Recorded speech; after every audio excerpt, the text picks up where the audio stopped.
हम carbon and compounds पढ़ रहे थे। अब इसमें हमारा जो नेक्स्ट टॉपिक है वो क्या है, हाइड्रोकार्बन।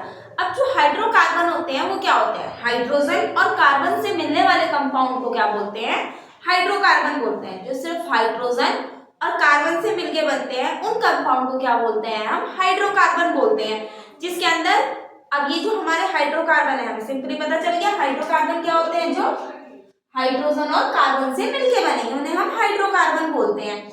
अब ये जो हाइड्रोकार्बन होते हैं इनके भी टाइप होते हैं, ये 2 टाइप के होते हैं। तो सैचुरेटेड हाइड्रोकार्बन होते हैं और एक अनसैचुरेटेड हाइड्रोकार्बन होते हैं। अब जो सैचुरेटेड हाइड्रोकार्बन होते हैं वो क्या होते हैं, जो हमारे एल्केन होते हैं वो क्या होते हैं, हमारे सैचुरेटेड हाइड्रोकार्बन होते हैं, मतलब कि सिंगल बॉन्ड वाले जो होते हैं। और एल्केन का जो जर्नल फॉर्मूला होता है वो क्या होता है, CnH2n+2 होता है। और ये जो N होता है ये नंबर ऑफ कार्बन एटम होता है। N का मतलब क्या है, नंबर ऑफ कार्बन एटम, कि कितने हमारे पास कार्बन है, ठीक है। अब जो हमारे अनसैचुरेटेड हाइड्रोकार्बन होते हैं ये क्या होते हैं, जिसके अंदर हमारा क्या आता है, एल्कीन और एल्काइन आता है। एल्कीन मतलब जिसमें डबल बॉन्ड हो और एल्काइन जिसमें ट्रिपल बॉन्ड हो। एल्कीन का जो हमारा जर्नल फॉर्मूला होता है वो क्या होता है, CnH2n होता है। N का मतलब नॉर्मली वही है क्या, नंबर ऑफ कार्बन एटम। और एल्काइन का जर्नल फॉर्मूला होता है CnH2n-2। हमने क्या पढ़ा, हाइड्रोकार्बन क्या होता है, हाइड्रोकार्बन क्या होता है, जो हाइड्रोजन और कार्बन से मिलके बनते हैं। इसके बाद हमने हाइड्रोकार्बन के टाइप पढ़े, 2 टाइप्स के होते हैं हाइड्रोकार्बन, एक क्या होते हैं सैचुरेटेड और एक अनसैचुरेटेड। सैचुरेटेड वाले क्या होते हैं, जिसके अंदर एल्केन आते हैं, सिंगल बॉन्ड वाले आते हैं और इसका जर्नल फॉर्मूला CnH2n+2 होता है। और अनसैचुरेटेड वाले एल्कीन और एल्काइन होते हैं। एल्कीन डबल बॉन्ड को बोला जाता है, एल्काइन ट्रिपल बॉन्ड को बोला जाता है। डबल बॉन्ड का जनरल फॉर्मूला CnH2n होता है और ट्रिपल बॉन्ड का जनरल फॉर्मूला CnH2n-2 होता है। अब इसके बाद जो हमारा नेक्स्ट है ब्रांचिंग चेन के बारे में पढ़ना है। हमें पता है कि जो कार्बन होते हैं, फर्स्ट सेकंड हमने पता चल गया। नेक्स्ट हमारा क्या है, ब्रांच चेन और रिंग क्या होती है। मतलब कि जो कार्बन है वो हमारा इस तरीके से होगा तो ये स्ट्रेट चेन है, और अगर कार्बन ऐसे करके जुड़े हुए हैं बहुत सारे कार्बन तो ये ब्रांच स्ट्रक्चर है। अब अगर हमारा ब्रांच स्ट्रक्चर बनना है तो हमारे जो कार्बन की वैल्यू है वो 3 से क्या होनी चाहिए, ज्यादा होनी चाहिए, तभी हमारे ब्रांच स्ट्रक्चर बनते हैं। ब्रांच स्ट्रक्चर बनने के लिए जो कार्बन की वैल्यू है वो 3 से क्या होनी चाहिए, ज्यादा होनी चाहिए, तभी हमारा जो स्ट्रक्चर होते हैं वो ब्रांच बनते हैं। ब्रांच का मतलब एक तो इस तरीके की ब्रांच हो गई, या फिर हमने ऐसे करके जोड़ लिए, एक कार्बन ये रहा, एक कार्बन ये रहा, ये भी एक तरीके की ब्रांच है। या फिर सीधी चैन गई, यहाँ से यूं करके शुरू हो गई, यहाँ से यूं करके शुरू हो गई, ये सब क्या होते हैं, हमारे ब्रांच स्ट्रक्चर होते हैं। इन सब के बारे में हमें पढ़ना है। नॉर्मली हमें ब्रांच स्ट्रक्चर के बारे में पता चल गया। ब्रांच स्ट्रक्चर क्या होते हैं, जिसमें 3 से ज्यादा कार्बन होंगे वही क्या बनाते हैं, कार्बन के ब्रांच स्ट्रक्चर बनाते हैं। हमने ब्रांच स्ट्रक्चर के बारे में पढ़ा। ब्रांच स्ट्रक्चर क्या होते हैं, जिसमें 3 से ज्यादा कार्बन होंगे वो ब्रांच स्ट्रक्चर होते हैं।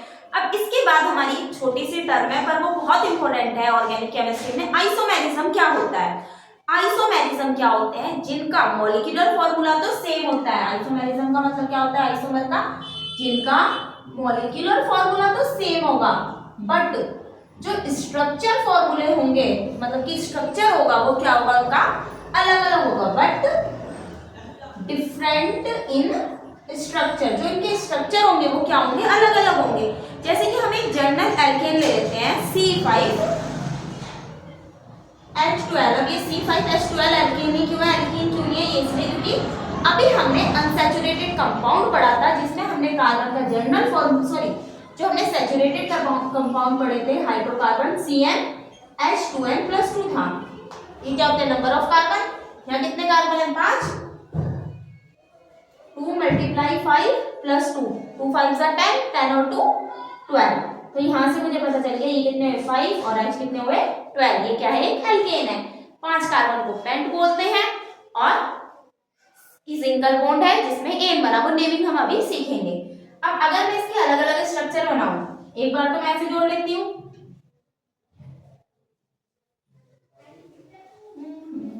कार्बन क्या होता है हमारा, टेट्रा वैलेंस होता है। एक कार्बन की वैलेंसी क्या होगी हमारी, 4 होती है। ये तोड़ दिया 1 2 3 4 5, ये तो सिंपल स्ट्रक्चर है। अब अगर मैं 4 कार्बन को कुछ इस तरीके से लगा दूं और एक कार्बन को यहाँ लगा दूं, यहाँ पे तो CH3 हो गया, ये CH2 हो गया, ये H, यहाँ पे CH3 और यहाँ पे CH3। कार्बन की वैलेंसी कितनी करनी है, 4। 1 2 3 4, 1 2 3 4 और यहाँ पे 3 और 1 4, 2 3 4, 1 2 3 4। हर किसी की क्या है, 4 ही वैलेंसी है, ठीक है। अब इसके बाद एक स्ट्रक्चर इसका ये बन गया, एक ये दोनों अलग है। अगर मैं सोचूं, अगर मैंने ये वाला CH3 यहाँ पे लगा दिया, CH3 CH, यहाँ पे CH3 लगा दिया और CH2 CH3, ये दोनों स्ट्रक्चर क्या है, सेम है, 1 2, इधर से भी 1 2 पोजीशन पे ही है, तो ये दोनों तो एक ही माने जाएंगे। अगला स्ट्रक्चर अगर मैं देखूं, 5 carbon, CH3 CH3 CH3 CH3। अब ये तीनों जो हैं ये क्या है हमारे कार्बन, मतलब कि जो हमारा पेंटेन है उसके क्या है, आइसोमेरिज्म है, जिनका मॉलिक्यूलर फॉर्मूला तो सेम है C5H12, लेकिन स्ट्रक्चर सबके क्या है हमारे अलग अलग है। इसे क्या बोलते हैं हम, आइसोमेरिज्म बोलते हैं। अब आइसोमेरिज्म एक हो गया, इसके बाद हम और जैसे कि C, अब हम नेक्स्ट देख लेते हैं एक और आइसोमर C6H14 का। C6 मतलब कि कार्बन हमारे पास कितने हैं, 6 और हाइड्रोजन कितने हैं हमारे पास, 14 है। C6H14 है तो ये एल्केनी, इस वाले फॉर्मूले को ये वैलिड करता है, CnH2n प्लस 2 को हेक्सेन। एक तो इसका ऐसे बन जाएगा CH3 CH2 CH2 CH2 CH3, 1 2 3 4 5 6, simple. अब मैंने क्या करा, इस वाले पर एक कार्बन लगा देती हूँ, CH3 CH, यहाँ पे मैंने एक कार्बन लगा दिया CH3 CH2 CH2 CH3। सब में कार्बन कितने हैं, 6 है और हाइड्रोजन कितने हैं, 14। ये कौन सी पोजीशन पे है, दूसरी पोजीशन पे। CH3 CH2, यहाँ पे लगा दिया एक बार मैंने CH3, सेल से हटा के इधर CH3। अब 1 2 तीसरी पोजीशन पे है और 1 2 3 4 5 6 और एक बार मैं ऐसे कर दूं CH3 CH CH CH3, यहाँ पे CH3 लगा दिया, यहाँ पे भी CH3 लगा दिया, 1 2 3 4 5 6, ये भी 6। एक स्ट्रक्चर, दो स्ट्रक्चर, तीन स्ट्रक्चर, 4 स्ट्रक्चर। ऐसे भी हो सकता है CH3 CH3 CH3 CH2 CH3, तब भी बराबर ही है, 2 2 डाई एक ही पोजीशन पे है। अब अगर मैं सोचूं ये दोनों मैं इस वाले पे लगा दूं, तीसरे पे लग जाएंगे, ये 2 CH3 CH3 और CH3, पर काउंटिंग तो जिधर से पास होगा उधर से शुरू होगी, वो हम पढ़ेंगे भी। तो ये दोनों तो सेम स्ट्रक्चर है। इसके बाद अगर हम एक और देख लें, एक तो इसका हेक्सेन हो गया, ये 2 मिथाइल 1 2 3 पेंटेन हो गया, ये 3 मिथाइल पेंटेन हो गया, ये 2 3 डाई मिथाइल ब्यूटेन हो गया और ये 2 2 डाई मिथाइल ब्यूटेन हो गया। इसके बाद अगर हम इसका नेक्स्ट स्ट्रक्चर देखें तो बाकी तो इसके स्ट्रक्चर नहीं बनेंगे। 1 2 3 4 5 जो हेक्सेन होते हैं उसके क्या होते हैं, 6 आइसोमर होते हैं। अब इसके बाद हमें क्या देखना है, हमारा जो नेक्स्ट है वो चैन, जो हमारी चैन स्ट्रक्चर होते हैं उसके बारे में पढ़ना है। मतलब कि जो रिंग चैन होती है, मतलब कि वो किस तरीके से आपस में जुड़ी हुई होती है, जो क्लोज चैन होती है उसके बारे में पढ़ना है। अब जो हमारी क्लोज चैन होती है वो 2 तरीके की होती है, एक में तो अल्टरनेट डबल बॉन्ड चलते हैं और एक में क्या होती है, नॉर्मल सिंगल बॉन्ड से मिलकर बनी हुई होती है, जिसे हम क्या बोलते हैं, साइक्लो स्ट्रक्चर बोलते हैं। अब जैसे कि ऐसे करके कोई है, ये ट्राइंगल नहीं है, इस साइक्लो क्या है, ब्यूटेन प्रोपेन है, यहाँ पे भी एक कार्बन है, यहाँ पे भी एक कार्बन है, यहाँ पे भी ये कार्बन, एक कार्बन एक कार्बन। बैलेंसी पूरी करने के लिए कितने आए आ गए, 2 2 3 4 2 3 4। और इसको क्या बोलते हैं, पूरा बंद स्ट्रक्चर है तो साइक्लो, और 1 2 3 कार्बन है तो प्रोप, और सब में सिंगल बॉन्ड है तो क्या लगेगा, एन लगता है। और इसके बाद ये है, अब अगर मेरा ये वाला स्ट्रक्चर है, कितने कार्बन है, 1 2 3 4, CH2 CH2 CH2 CH2, ये तो ये क्या है, साइक्लो, और बंद है बिल्कुल तो ब्यूटेन, और सिंगल बॉन्ड है इसलिए मैं इसमें ब्यूटेन लगा रही हूँ, वरना इन आइन सब कुछ आएगा। साइक्लोपेंटेन साइक्लोहेक्सेन भी ऐसे ही बनेगा। और ये जो सारे कंपाउंड होते हैं इसे क्या बोलते हैं हम? एलिसाइक्लिक हाइड्रोकार्बन बोलते हैं।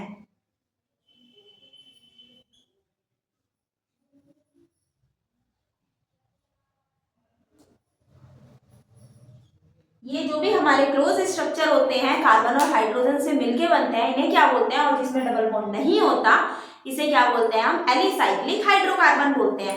अब इसके बाद जो हमारा नेक्स्ट है वो है हमारा एरोमेटिक हाइड्रोकार्बन।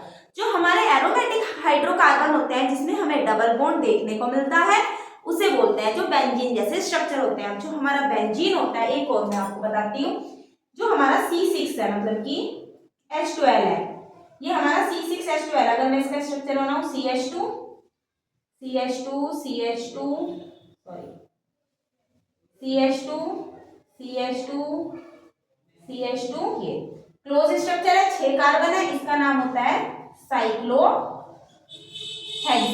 सेम इसी की जगह पर अगर हमारे पास ऐसा स्ट्रक्चर देखने को मिलता है जिसमें अल्टरनेट डबल बॉन्ड होते हैं इसे बोलते हैं C6H6 और ये क्या होता है? हमारा बेंजीन होता है। ये हमारा एलिसाइक्लिक हाइड्रोकार्बन है और ये एरोमेटिक हाइड्रोकार्बन है। अब हमें अपना नेक्स्ट क्या पढ़ना है? एरोमेटिक हाइड्रोकार्बन क्या होते हैं।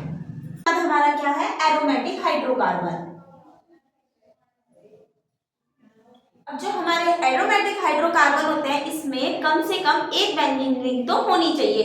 और बेंजीन रिंग क्या होती है? C6H6 क्या होता है? हमारा बेंजीन होता है, वो इस तरीके से क्या होता है? बनाया जाता है। अल्टरनेट डबल बॉन्ड होते हैं, double bond single bond, double bond single bond. C दूसरा, तीसरा, चौथा, पांचवा, छठा, ऐसे यहाँ पे H लगा दो 6H नहीं, हाँ ठीक है। अब कार्बन की वैलेंसी पूरी करनी है। 1 2 1 2 3 हो गई 4, 1 2 3 4, 1 2 3 4 कार्बन की पूरी है वैलेंसी। सॉरी गड़बड़ हो गई। अब देखो इस वाले कार्बन की वैलेंसी 1 2 3 4 पूरी है, इस वाले कार्बन की 1 2 1 2 3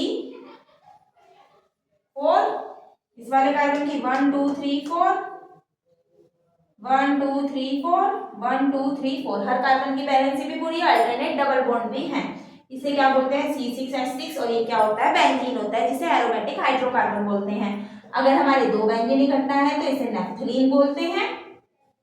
इसका फॉर्मूला क्या होगा? C12H कितने हुए? डबल, इसे क्या बोलते हैं? नेफ्थलीन। ये भी क्या होता है? हमारा एक एरोमेटिक हाइड्रोकार्बन होता है। अब इसके बाद हमें रिप्रेजेंटेशन देखनी है। जो हमारे ऑर्गेनिक कंपाउंड होते हैं उसकी रिप्रेजेंटेशन हम किस तरीके से करते हैं। अब जो हमारे ऑर्गेनिक कंपाउंड होते हैं उनके रिप्रेजेंटेशन करने के लिए सबसे पहले एक तो हमें पता होना चाहिए मॉलिक्यूलर फॉर्मूला क्या है किसी भी चीज का।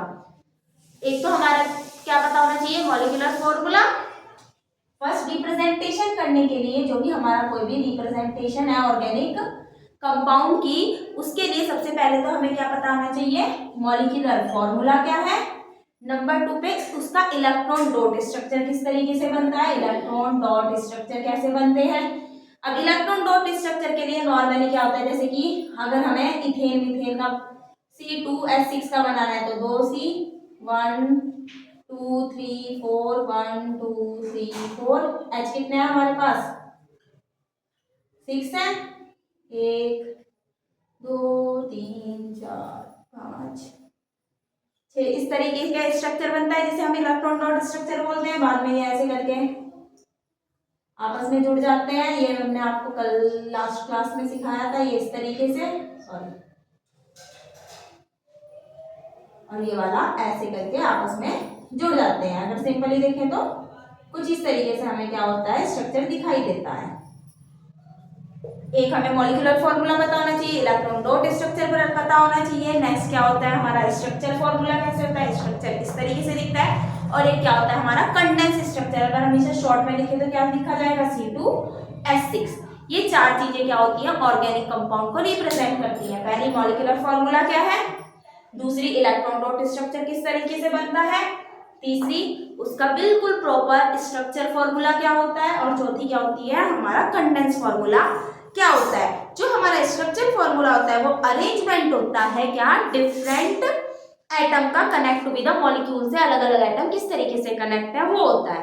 अब इसके बाद हम क्या पढ़ेंगे, फंक्शनल ग्रुप के बारे में पढ़ेंगे। फंक्शनल ग्रुप के बारे में, अब जो हमारा फंक्शनल ग्रुप होते हैं ये क्या होते हैं, atom and group of atom, कोई भी एटम है या उसके ग्रुप ऑफ एटम है विच determine the property of organic compound की जो प्रॉपर्टी को डिटरमाइन करते हैं उसे फंक्शनल ग्रुप कहा जाता है। या फिर जो फंक्शनल ग्रुप होते हैं ये वो साइट होती है जो केमिकल रिएक्टिविटी को दिखाती है ऑर्गेनिक मॉलिक्यूल की। जैसे कि लेट्स सपोज ये है हमारे पास, शॉर्ट में लिखिए तो CH3OH। अब ये जो हमारा OH है ये क्या है, एक फंक्शनल ग्रुप है। कौन सा, अल्कोहल का फंक्शनल ग्रुप है। सेम इसी के अपोजिट अगर मैंने ये ले लिया CH3COOH, ये भी क्या है, एक फंक्शनल ग्रुप है। और ये किसका, कार्बोक्सिलिक एसिड, COOH को क्या बोलते हैं हम, कार्बोक्सिलिक एसिड बोलते हैं। इसका क्या है, फंक्शनल ग्रुप है। अब इसी के तरीके से हम क्या करेंगे, एक टेबल को बनाएंगे फंक्शनल ग्रुप की। हमारे पास हैलोजन भी होंगे। जो हमारे हैलोजन होते हैं वो क्या होते हैं, जिसके अंदर क्लोरीन, फ्लोरीन, ब्रोमीन और आयोडीन आता है उसे क्या बोलते हैं, हम हैलोजन बोलते हैं। अब सबसे पहले तो हम क्या लिखेंगे, मॉलिक्यूल, हम यहाँ पे क्या लिखेंगे, जो भी हमारे पास एटम्स हैं वो लिखेंगे hetero atom, sorry hetero atom. और हेटेरो एटम के बाद हम फंक्शनल ग्रुप लिखेंगे, जो भी हमारे पास फंक्शनल ग्रुप है वो लिखेंगे। और उसके बाद उसका फंक्शनल ग्रुप का जो भी हमारा फॉर्मूला होगा उसको हम लिखेंगे।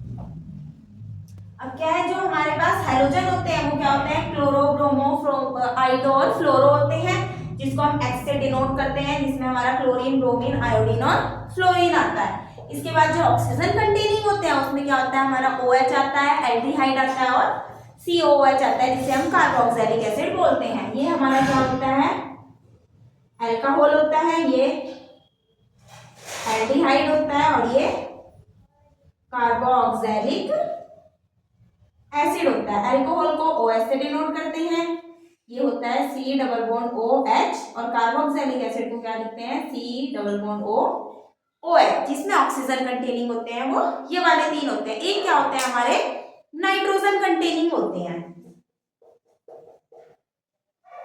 अब जो हमारे नाइट्रोजन कंटेनिंग होते हैं इसमें क्या आता है, हमारा N2, एक NO2 आता है और एक क्या होता है, NH2 आता है। जो हमारा NO2 होता है उसे क्या बोलते हैं हम, नाइट्रो, और जो हमारा NH2 होता है इसे क्या बोलते हैं हम, एमीन।